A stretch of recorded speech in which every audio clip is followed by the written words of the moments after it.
Hello and welcome to the Adafruit Show and Tell. I'm Liz. I'm going to be your host this evening. If you would like to join the stream to show off your projects, what you're working on, you can go to our Discord server at adafruit.it/discord, and there is a link to join. But first, we're going to hear from some Adafruit folks, and then we'll hear from you wonderful folks in the community. And we're going to kick things off with Scott. Hey, Liz. Hello. Thanks How's for it having going? me. Of course, yeah.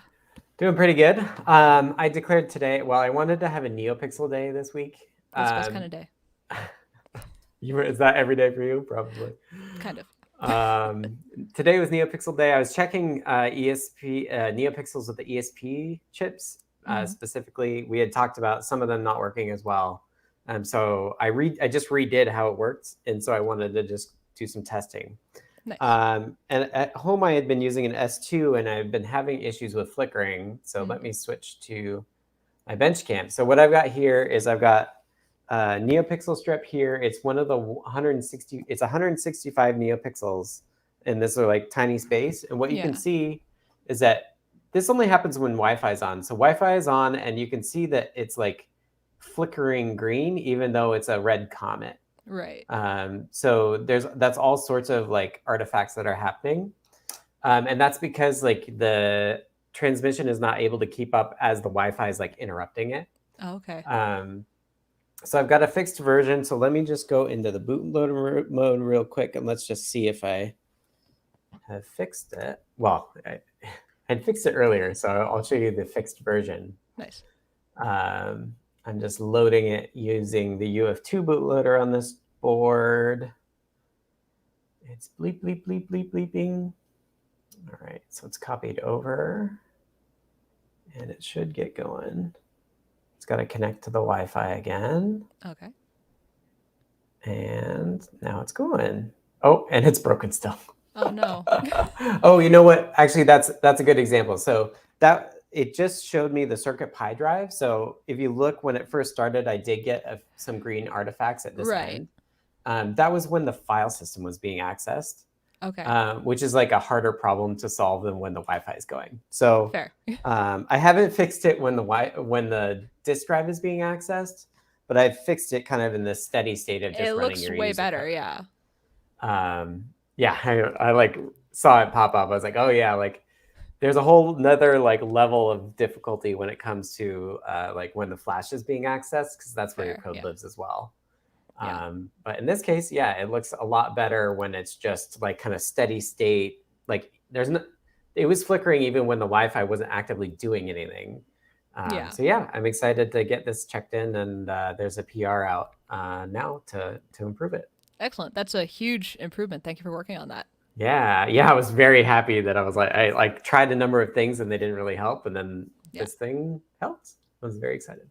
Excellent. All right. Well, thank you so much, Scott. Thanks, Liz. Have a good one. You too. Next, we're going to hear from Melissa. Hello. Hey, Melissa. How's it going? Good. I've been working on the Snake Eyes bonnet.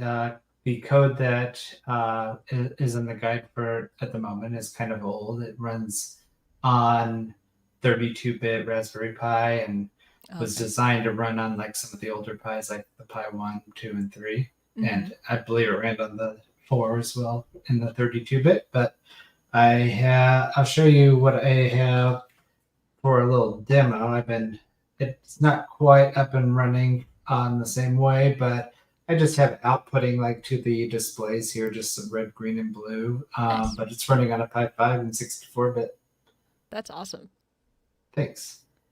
Sweet. So I'm hoping to get it to connect with the Wayland desktop and get it to show images of that on there soon.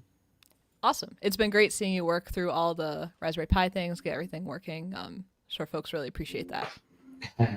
It's been a nice learning experience. Yeah, definitely. All right. Well, thanks so much, Melissa. Thanks. Okay. Have a good one. Now we're going to hear from Trevor. Hey, Trevor. Oh, you're muted. Can you hear me now? There you go. Yes. Awesome. Right. All right, cool. So this is what I've been working on. This is our app that uses Adafruit IO as its backend.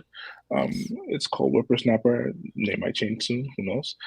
But basically, like this app, you can send values to your feeds in Adafruit IO. Yeah. Let's see a quick little demo. NeoPixel. So right, so when you get into this like feed view, you can basically see like the past history and whatnot. You can also send values to that feed, and let's see, I'll like send over like a little color value, Nice. and boom, wow, look at Ooh. that, wow. Super fast. So yeah, I know.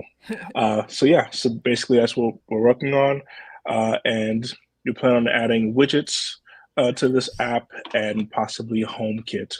So yeah, exciting things. That's awesome. And I love that you have the color wheel too, because folks that have been using Adafruit IO, like they're used to having that, so they'll be able to do that. And I know personally, like I've always like I don't like going to the browser to do it, so to have an app, they'll be able to access everything. It's relevant by you. So that's great. Thanks. Thank you. All right. Thanks so much, Trevor. All right. No problem. Bye. Now we're gonna hear from Erin. Hey, Erin. Oh, you're muted, I think.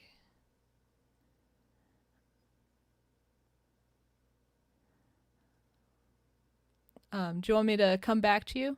Okay. All right. While Erin gets her audio sorted, we're going to hear from nanographs. Hey. Hi. How's Hey, it everyone. going? Can you hear us okay? Yeah, sound good. Yeah, so we have got, we don't have a chip in the microscope today. We have got some diatoms. These are Okay. from a commercial filter media. So diatoms are kind of nature's filters. Okay. And so if you just kind of grind them up in bulk, you can filter things through them. And so these ones are not from the ocean like some other diatoms with it. Oh, that's not, Recently, they're that's not an industrial one. product. But what we're going to do is just cut one in half. We are currently searching for one. They are big Yeah. and round, and they will like really stand out when you find it. Okay. Very cool. Yeah. So these diatoms have been modified with, I guess, I don't know, some sort of chemical things that are not diatoms to be like even better at filtering. So you see some of them just have like, kind of looks like they're just covered in little scraps. Oh, okay. That's the other stuff. Very cool.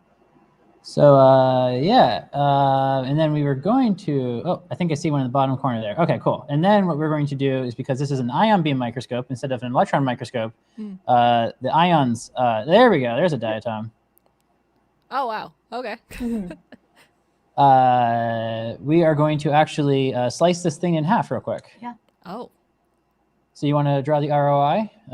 ROI stands for region of interest. It's a kind of a common thing when scanning. Okay. Can we get a before picture? Yeah. Oh, I, just, Yeah, I was trying to click on the window inside of save our a picture first. Oh, before picture. Yeah, cool. Okay, so let's draw. So now we're gonna, this green rectangle is going to be like where the beam is scanning now. Oh, wow. Because wherever the beam is Here, scanning, do we want to do it down that's where it's there? milling. Well, we're gonna take the stage vertical because I think we're currently tilted. So I'm gonna increase the beam current now. So we were at 30 picoamps. I'm gonna go to 1,000 picoamps. Just gonna kind of blast half of it away. Okay. And so yeah, so you see it has all these little pores in it. Yeah. So it's just a naturally like functional organism, but then it's also been made into this like man-made mixture of filter materials. do you want to try and do maybe just like the top left corner so we can do it faster? Okay. So the smaller area we scan, the faster like it ablates the sample away. Oh, okay. Yeah. Yeah, so it looks like we already kind of took a chunk out of that part. So if we watch that, any second we should just like blow all the way through it. This one is a particularly resilient diatom, it looks like. And all of the other ones we tried today like melted away a lot faster. It's been treated with. It's been treated with something. Other things. It's no longer an organic diatom. Like it's also supposed to remove the acids. Yeah. Well, if you want to, pop to somebody else and maybe Okay, pop back yeah, or not. We can show the carnage at the end. Okay, sounds good. Yeah, let's go back to Erin. Hey, Erin. How's it Can you going? hear me now? Yes, I can. Excellent. Hi. So I've got a furry friend with me today. So this is my new project. I just launched a tutorial about this over on the learning system. And it's fun fur that's just stretched across a matrix that I made out of dot star strips. It's running WLED. And WLED is a really cool app. I've got it here up on my iPad. It runs on any Wi-Fi enabled device. So you can put it on your phone, computer, anything you want. Even works with Alexa, Philips Hue. It's a really cool free open source app, and it's got all these really cool patterns on it, and a whole bunch that are made for matrices. So as I can just click through and select different ones, then it just happens in real time on the board. It's working over Wi-Fi. Each of these has little sliders, so you can change, the scroll speed, and you can change the shapes of them and the colors, choosing different color palettes. It's a really cool little app, and it's a lot of fun to use, super easy to set up, and it doesn't require any coding at all. So you just basically plug it in, install it, and then you just have it working. So if you ever want to just play with LEDs and you're not a coder, there's a lot of cool stuff you can make with this. So yeah, check it out. Very cool. And I don't know if you've ever seen the movie Get 'Em to the Greek, but ever since you started working on this project, there's a scene where it's like stroke the fuzzy wall, and that's all I've been able to think of. So yeah, might want to check out this you can make a little face on it, like I was making a curly mustache, and my little eyes. So it's pretty fun to play with, whether you're playing with the software or just petting the thing. So it's absolutely really cool. We're putting it, I think, in our 10-year-old's bedroom, and she's just in over the moon about it. So love it. Love always seeing your light up projects, Erin. So thank you. Thanks. Okay, have a good one. Now we're gonna go back to some lasers, I believe. Yeah. Ion beams. Ion beam, yes, of course. Yeah. It's actually gallium ion. So there's gallium is kind of a liquid metal. So if you wanted to remove the ROI, I will switch back to a lower beam current here. Yep. So we're just going to see the results of our actions. What did we do to this poor silicon creature?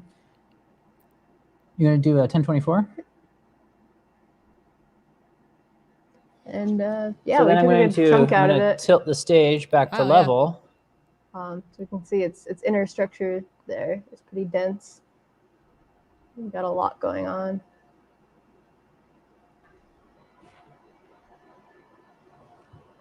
So the advantage of using ions over lasers is that the smallest laser wavelength is about 1 micron, because like light waves oscillate back and forth.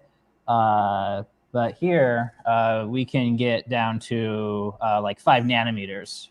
So much smaller beam diameter than we can. So the ion-based microscopes can modify the sample at the resolution that electron microscopes can image the sample. And they also happen to be able to take pictures, but the entire time we're taking pictures is also like ablating away the sample. I see. Okay.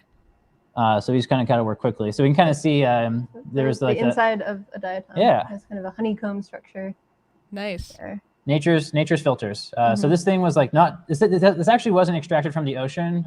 It was like dug up somewhere in the middle of the United States probably, because there used to be an ocean there, and then all the diatoms that died like sunk to the bottom of the ancient seas, and then we go mine them up later. So yeah, it's a diatomaceous earth. You'll kind of see it as a lot of times, and it's just little tiny things that were once alive and are made out of silica and act like little filters. Pretty unique and great under these kinds of microscopes because they make their cell walls out of silicon, so we can image them just like we would image chips. Yeah, it's cool. Biological silicon instead of man-made silicon. Nice. Well, thanks so much for this live demo. Yeah, thank you for giving us the opportunity to share it. Of course, yeah. Great to see you folks coming on more often. Yeah, we're happy to have the shop to share it out of now. So, and internet, that's important. Yes. All right, thanks so much. All right, that's going to do it for our show and tell. Thank you, everyone, for coming on. But don't go away. In about 15 minutes, you're going to have Ask an Engineer live at 8 p.m. right here. But until next time, have a good week, everybody. Bye.